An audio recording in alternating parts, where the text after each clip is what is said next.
ሰላም ጤና ፍቅር ገንዘብ ይስጥልኝ ውድ ያገሬ ልጆች እንዴት ናችሁ? አማን ነው አለን ክብሩ ይስፋ።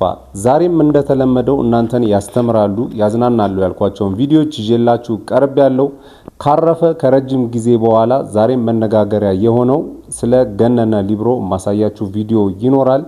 ሌሎችም አዝናኝ አስተማሪ ቪዲዮዎች እንደተጠበቁ ናቸው። ከናንተ የሚጠበቀው ላይክ ማድረግና ቪዲዮን እስከ መጨረሻው ማየት ብቻ ነው። እንዲሁም ለዚህ ቻናል አዲስ ከሆናችሁ ላይክ ሰብስክራይብ በማድረግ ይህን ጨዋ ፋሚሊ መቀላቀል ትችላላችሁ። ሐሳብ አስተያየቶቻችሁን ኮሜንት ሴክሽን ላይ በጨዋ ደንብ ስጡኝ። ወደ ቪዲዮ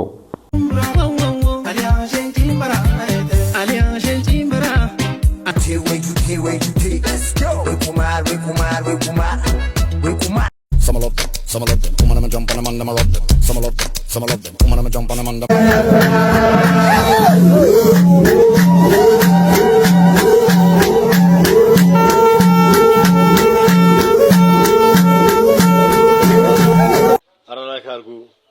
like argu. ከአንድ ደላላ ጋር ነው ከአንድ ሹፌር ጋር መስመር ያለፈ ግንኙነት እንዳላት ሰዎች ተናግረዋል። በሌላ አባባል ተማገጣለች ማለት ነው። ይሄ በግልጽ ያለ ነገር ነው። ስለዚህ ይሄ ገነነ መኩሪያ እግሩ ላይ ጣቱ ላይ ትንሽ ቁስል ነበረበት። ያ የቆየ ስኳርም አለበት እግሩ መቆረጥ አለበት ሲባል አውጥታ ነው የጣለችው ውጪ። አውጥታ ከጣለችው በኋላ ገነነ መኩሪያ ሁለት በሁለት ወል በጣም ጠባብ ቤት በጣም የሚያሳዝን ቤት ነው የሞተው ገነነና ቁጥር አንድ አልቃሽ ሆነች። አይገርምም? ከቤት ውጣ ብላ ውጭ ጥላው በጠራራ ፀሐይ በምሽት በድቅድቅ ጨለማ ውጭ ጥላው ገነነ ሲሞት ገነነ ሞተ ብላ ደግሞ ነጠላ ዘቅዝቃ ያለቀሰችው እሷ ናት። አቤት የመተወን ብቃት! የኢትዮጵያ ሕዝብ ይህን ጉዳይ ልትፋረዱ ይገባል። የእግር ኳስ ቤተሰቦች ይህን ጉዳይ ልትፋረዱ ይገባል። ገነነ የቤተሰቦቹ እና አለማየሁ መኩሪያ አይደለም፣ የቤተሰቦቹ ወንድሞቹ ብቻ አይደለም፣ የስፖርት ቤተሰቡም ጨምሮ። ስለዚህ በቻላችሁት መጠን ሁሉ ተገቢውን ገንዘብ በማዋጣት ይህን እያደረጉ ያሉ በጣም ብዙ የስፖርት ቤተሰቦች አሉ። እቺ ሴት መመርመር አለባት።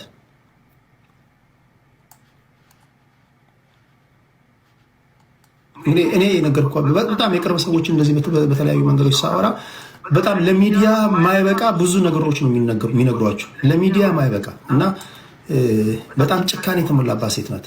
በጣም ጭካኔ የተሞላብሽ ሲናሽ ለቅሶ ትቀመጣለች። ደግሞ ቤት እንዳይመጣ ደግሞ የሚገርማችሁ ቤተሰቦቹ ሄደው እነ ሰይድ ኪያር ሌሎችም ሄደው ገነነ መኩሪያ ባልና ሚስት ከጸብ ያለ ነው ኦኬ እንመልሰው ሲሉ ገነነ በዛ ሰዓት ና ወደ ቤት ልንመልስ ነው ሲሉት በፊቱ ላይ ይነበብ የነበረው ጉጉት ይላቸዋል። ደውለው ባክሽን ምናምን ሲሏት እንዳይመለስ ነው ያለችው። ቤቴ እንዳይመጣ ነው ያለችው።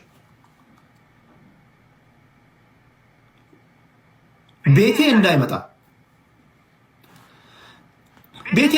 ካልሽ በኋላ አንቺ ታለቅሻለሽ። በመድኃኒዓለም ለቅሶ ትቀመጫለሽ።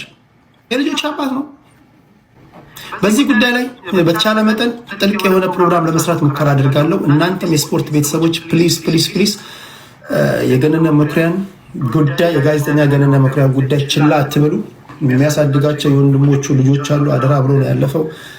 በተለይ የስፖርት ቤተሰቡ የኢትዮጵያ ገነነ መኩሪያ ያልዘገበው ያላወራው የማያውቀው ታሪክ የለም እና በተለይ የእግር ኳስ ቤተሰቡ በተለይ ስፖርት ቤተሰቡ አጠቃላይ የኪነ ጥበብ ባለሙያዎች በሙሉ ከሀገር ውጭ ያላችሁ በሙሉ የገነነ መኩሪያን የወንድም ልጆችም እንድታ ገነነ የሚኖርበትና እኔ የምኖርበት ተቀራራቢ ነው እና የሞተ ጊዜ ብዙ ወሬዎች ነበር የሚወሩት።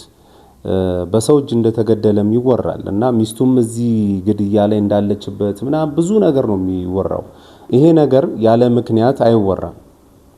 በጣም ጥልቅ የሆነ ምርመራ ይፈልጋል። ገነነ በጣም ትልቅ ሰው ነው፣ ታሪክ አዋቂ ነው። በተለይ የሆነ ቲቪ ቻናል ላይ እኔ ብዙ ጊዜ ከታተለው ነበር እና በጣም መስጧችሁ አቀራረቡ ንግግሮቹ በቃ መስጧችሁ እንድታዩት የሚያደርግ ሰው ነው። ወንጀለኛው መታወቅ አለበት። በዚህ ጉዳይ ላይ ሰይድ ኪያር ኢትዮ ዴሊ የሚል ዩቲዩብ ቻናል ላይ ኢንተርቪው ሰጥቷል እና እዛ ላይ ሄዳችሁ ሙሉን ኢንተርቪው መስማት ትችላላችሁ። ሰይድ ኪያርም በእለቱ ገነነ የሞተ ጊዜ የገጠመው ነገር ነበረ እና እዛ ላይ በደንብ አውርቶታል። ኢትዮ ዴሊ ላይ ገብታችሁት በነገራችሁ ላይ ክፉ ሚስት ሞትን ታፋጥናለች የሚል ፌስቡክ ላይ የተለቀቀ እንትን አየሁኝና በነገራችሁ ላይ ስለ እውነት እናወራና ብዙ ጊዜ የኛ ሀገር የትዳር ህይወት ካያችሁት አባት ነው ቀድሞ የሚሞተው ማለት በሬት ስናየው 95% ወይም 99% 1%ም አለፍ ብሎ በጤና ችግርም ቢሆን እናቶች የሚሞቱበት ቢኖርም 99% ግን አባት ነው ቀድሞ የሚሞተው። እሱ ምንድነው ሲባል ብዙ ጊዜ ካያችሁ ሴቶች ካለህም ከሌለህም ትሞታለህ። ካለህ ለገንዘብ ስትል ትገላለች፣ ከሌለህም ስለማታስፈልጋት ትገላለች። በተለይ ልጆች ሲደርሱ ደግሞ ልጅ ደረሰ ቤት ፈረሰ የሚባል ነገር አለ። ትክክለኛ ነገር ማለት ነው።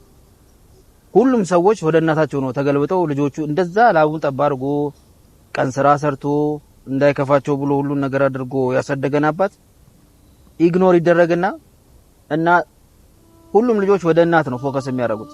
ገብቷቸዋል።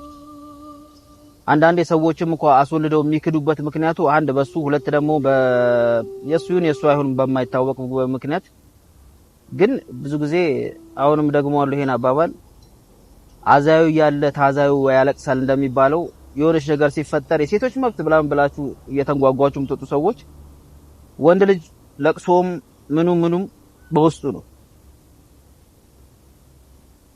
አሁን ገነነ መኩሪያ ሊብሮ በነገራችሁ ላይ መንግስት ራሱ እንዴት ዝም እንዳለ አላቅም። ያው ኦልሞስት ከሞተ በኋላ ምን ይመጣል ነው እንጂ ቤተ መጻሕፍትን የተቃጠለው በነገራችሁ ነው። እዚህ ልጅ ሐሳብ እኔ ሙሉውን ባለስማማም የውስጣችን ክፋት ነው ባልንም ሚስትንም ሊያጠፋ የሚችለውና ብዙ ጊዜ እንካሰሳለን። ወንዶች ሴቶች ናቸው እንደሚያደርጉት፣ ሴቶች ደግሞ ወንዶች ናቸው እንደሚያደርጉት እንላለንና ይሄ ሁላችንም ጋር ያለ ነገር ነው። ውስጣችን ክፋት ካለ በቃ አንድን ሰው ለማጥፋት ከተነሳን እናጠፋለን። ወንዱም ይሁን ሴት ብቻ አይደለችም ወንድን የምታጠፋውና እቅድ ውስጥ ሞትህን አካትበት የሚል አባባል አለና እኔ በጣም ነው ደስ የሚለኝ።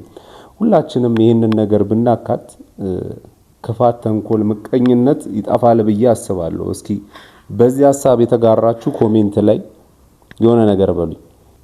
ምርጥዬ ምን ሆነሽ ነው? ኧረ እባክህ ምንድነው እንዴ? ልጅ የራሱን በረከት ይዞ ይመጣል አልተባለም እንዴ?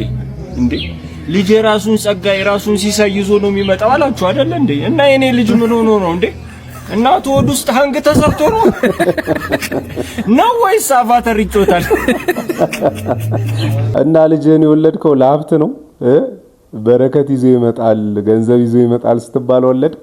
አይሞኙ አያሌው ሞኙ ሰዋማኙ አያሌው ሞኙ 230 ብር ዛሬ ሰሩት ብር ነው። ከነገ ጀምሮ 5 ሳንቲም አልነካም አጠራቀመዋለሁ። ዛሬ ትኖር ነገ አታውቅም። ለምንድነው የምትጨነቀው? ሁሉም ወረት ለዘላለም መች ይዘልቃል በዚህ ቻለም። በቃ ካለ መብላት ነው። ካለህ ብላ ሺህ ዓመት አይደለም ምን ሀባብ ጨምር እንዲያልቅብን ግለዋላችሁ እንገዛለን። መኝታ ቤቱ ታፈነ እኮ ምን ሆነ? ታፈነ ቀዘና ነው ወይስ እያራ ያደራል? መኝታ ቤቱ ታፈነ ለነገር ይሄ ነገር ምን ተቀዘነበት? ታፈነ መኝታ ቤቱ ከታፈነ ማርጫት ነው አይውና ምንድነው የሚታፈነው? የቀዘነ ያራ የለም። ተኝታችሁ እንደዚህ በአንድ ነቅታችሁ ነገረኛ ትሆናላችሁ። እኔ እቺ ሴትዮ በእርግጠኝነት ነው የምነግራችሁ ነገረኛ ነች። ሲቀጥል ደግሞ የነፋችሁ እኮ ሮዝ ኪለር ነው። አይታችሁታል። መጣላት እኮ ተጣሉ፣ ግን ቂጡን እኔ ነኝ ሞጋው። ያማችኋል አባት። ወይኔ በቃ ወንድ ማጣት ያ ሁሉ ነገር እያለ ያማል። ቃስ ብላ አትሄድም እንዴ? ምንድነው አንተ እየሮጣችሁ የምትመጡት ምንድነው? አፈሳ ወጣት እየታፈሰ አሮጥም እንዴ? ስንት ዓመት ሮጥኩኝ፣ ስንት ዓመት እንዴ? አገሬን አስጠራለሁ ለነሱ የሮጥኩትን ሩጫ ብሮጥም አሮጥም። የመጣ ይምጣ ቁም እንዳታ ትበላሻል። ኧረ ጭራሽ ላይ ስለሆነ ነው እንጂ ሽንኩርቱ ከ5 ብር አይቀንስም። ያውነት ወይ እኔ ወጣምሻ ከሩ ነው እየሮጠ ያዛቸው ጭራሽ አምዳት አርሰባችኋል። ይሄ ነው እንደሚይዘው ጭራሽ ቦጥሷል። በዚህ ነው ውድነት እንኳን ታፊሺ እንደውም ቀልያለሁ። በሽንኩርት አርዋጋም እንኳን ሽንኩርት አንዱም እንዳለ ሰምታችኋላ። እኔ ለኢትዮጵያ በምራቅ ያለው ዋጋም ቱቱ እሱ እንኳን ጎዳና ተዳዳሪ ነው። ግን አፈሳ ሲባል በጣም እኛን ወጣቶች አስጨንቆናል። የምር ነው ምላችሁ። እንኳን ጉሊት ሻጭ አይደለም የኔ ቢጤውን ላሳ ያረገን አይቀርም።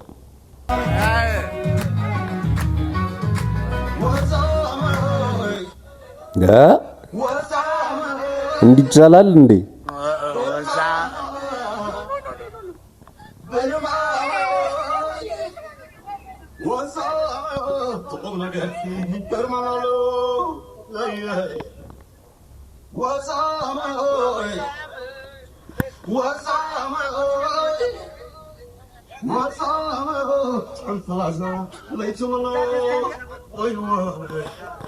ቴዲ ጨፍር እንጂ ምንድነው? አንጀቴን በለው።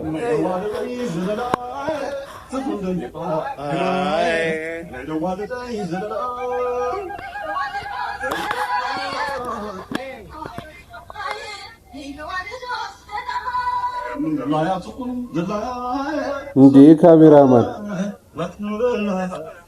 እንዴ ምንድነው ግን የቀረጸው?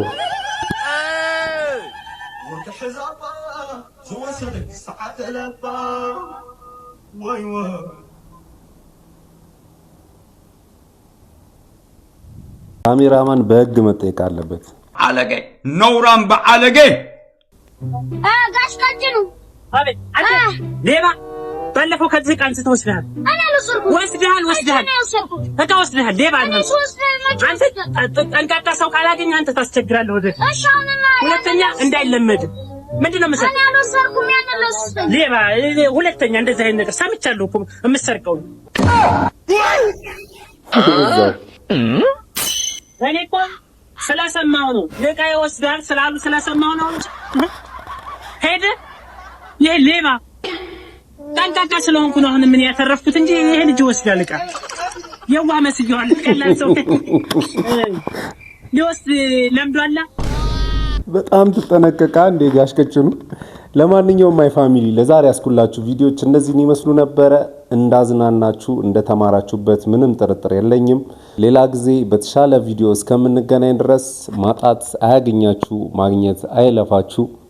ሰላም ሁኑልኝ።